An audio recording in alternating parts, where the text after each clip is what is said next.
बरेली के भमौरा थाना क्षेत्र में दिल दहला देने वाला मामला सामने आया है, जहां एक प्रेमी ने प्रेम प्रसंग का मामला खोलने पर अपनी बहन के देवर की गला रेतकर हत्या कर दी। आरोपी ने मृतक के पेट पर भी चाकुओं से प्रहार किया। राहगीरों ने आखिरी समय में उसका वीडियो बना लिया, जिसमें मौत से पहले मृतक ने हत्यारे का नाम बता दिया। वहीं वीडियो को साक्ष्य मानकर पुलिस ने आरोपी को गिरफ्तार कर लिया है। अब जी बालक हमारे ही का नाम की रमपुरा डॉक्टर साहब की दुकान पर आए तो वो अवदेश का नाम कि हमारे बड़े लड़का है मनोज, उसके साले ने बुलाओ फ़ोन करके बल्लिया बुला लो वाने, तो बल्लिया से वो लड़का बैठ गया आगे पीछे बाबा मोटरसाइकिल पे यहीं से चलो गो अकेले समझे बाने पीछे बैठ के का नाम की बाके बाल पकड़े और चाकू ऐसे मार दे, ये सब नशा कट गई बाकी फिर गिर पड़ो। वो जब होशन आ रहा गले तब बाने का नाम की ऐसे करके चाकू गले आए थे, सब चोरी हाथ निकल पड़ी बाकी बालक की हमारे की सब आते बहरहाल निकल पड़ी हमारी ने। हमको तो बाद में पता चली भैया, अब कोई पता नहीं चली। सोनू नाम का एक लड़का है जो बलिया का रहने वाला थाना भमौरा क्षेत्र के।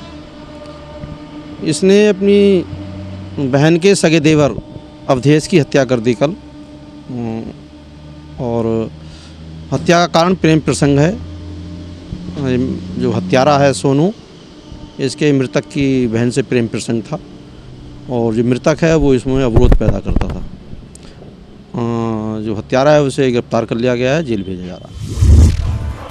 महोबा में एक नवविवाहिता ने खुद को आग लगा ली। परिजन आनंद फानंद में महिला को अस्पताल लेकर पहुंचे, जहां इलाज के दौरान उसकी मौत हो गई। बताया जा रहा है कि महिला के नवजात की कुछ दिन पहले मौत हो गई थी, जैसे ही वो तनावग्रस्त थी।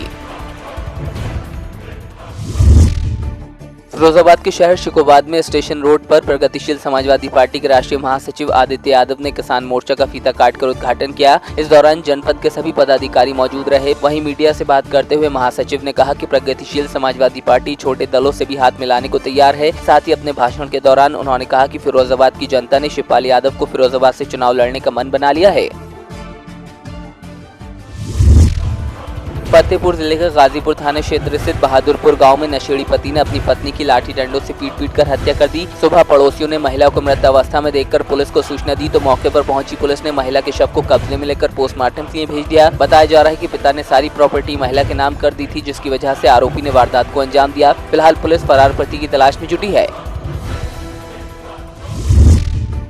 बरेली के आंवला में कैबिनेट मंत्री धर्मपाल सिंह ने विधानसभा स्तरीय शिविर का आयोजन किया, जिसमें क्षेत्र से आए काफी लोगों ने हिस्सा लिया। इस दौरान काफी लोगों की भीड़ देखने को मिली। इस दौरान चेयरमैन नगरपालिका आंवला संजीव सक्सेना ने भी कान की मशीन, ट्राईसाइकिल और व्हील चेयर का वितरण किया।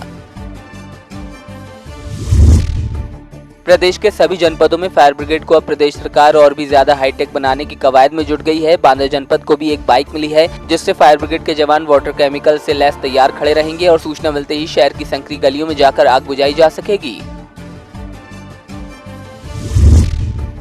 बांदा में अपनी मांगों को मनवाने के लिए राष्ट्रीय विकलांग पार्टी ने अमानवीय प्रदर्शन किया। अनशनकारियों ने ऊर्जा मंत्री के पुतले पर थूक कर चप्पलें मारी और आग लगा दी। इस दौरान पुलिस प्रशासन नदारत नजर आया। ये लोग बिजली का बिल माफ किए जाने की मांग कर रहे थे।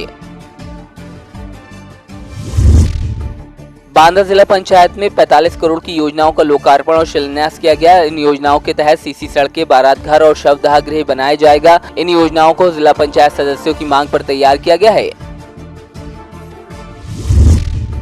हरिद्वार में कृषि उत्पादन मंडी समिति अध्यक्ष संजय चोपड़ा की अगुवाई में सामाजिक संगठनों ने एक पैदल मार्च निकाला। भाजपा के राष्ट्रीय अध्यक्ष अमित शाह को संयुक्त रूप से पत्र लिखा गया, जिसमें हरिद्वार लोकसभा सीट पर मौजूदा सांसद डॉक्टर रमेश पोखरियाल निशंक को प्रत्याशी बनाए जाने की मांग उठाई गई। पत्र के माध्यम से भाजपा हाईकमान को ये अवगत कराया गया कि डॉक्टर रमेश पोखरियाल निशंक ने अपने संसदीय कार्यकाल में लोकसभा हरिद्वार में सरकार की योजनाएं जनता तक पहुँचाने का काम किया है।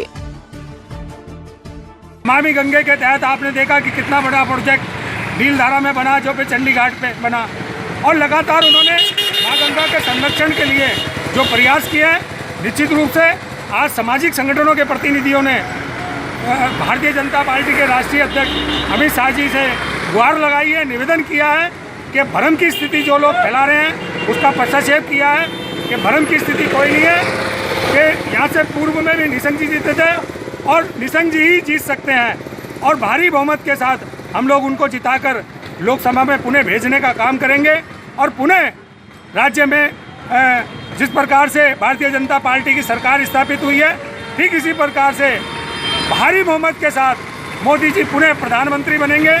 इसलिए आज ये हमने सांकेतिक रूप से कार्यक्रम किया है और हमें पूर्ण विश्वास है कि भारतीय जनता पार्टी निश्चित रूप से असंगठित क्षेत्र के मजदूर की बात और सामाजिक संगठनों की बात को नज़रअंदाज नहीं करेगी। एक बार पुनः मैं समझता हूँ निशंक जी पे अपना विश्वास व्यक्त करते हुए निशंक जी को हरिद्वार से प्रत्याशी बनाया जाए।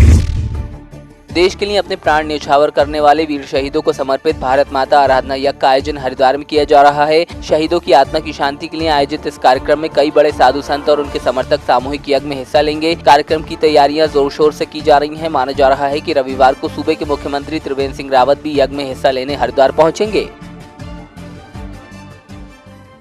सब लोगों ने सारे देश में अपने शहीदों के प्रति श्रद्धांजलि अर्पित की, लेकिन किसी ने यज्ञ नहीं किया। इसलिए भारत माता आराधना यज्ञ देश के शहीद सैनिकों के लिए समर्पित किया गया है। इससे बड़ी श्रद्धांजलि कोई दूसरी हो नहीं सकती थी। मैंने उस बहन को बुलाने का प्रयत्न किया जिसने अपने पति को सैल्यूट दी, उसका चुम्बन किया, उसको कहा आई लव यू, और उसके बाद अपने आंख में से आंसू नहीं निकलने दिया। क्यों? उसने कहा मैं विधवा नहीं हूँ, मैं वीरांगना। हमारे यज्ञों की परंपरा आज से नहीं अनादिकाल से चली आ रही है, और वो भी ऐसे समय में कि जिस समय शहीदों की आत्मा की शांति के लिए यज्ञ किया जाता है, तो मैं समझता हूँ सोने में सुहागा।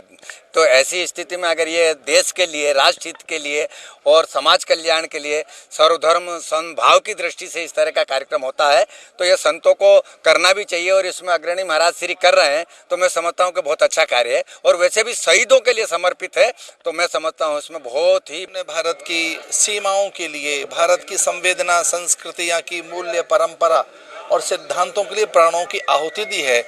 तो हम हुतात्माओं का, उन प्राणों का बलिदान करने वाले सैनिक और शहीदों का सम्मान करते हैं। और कितना प्रभावी हो सकता है?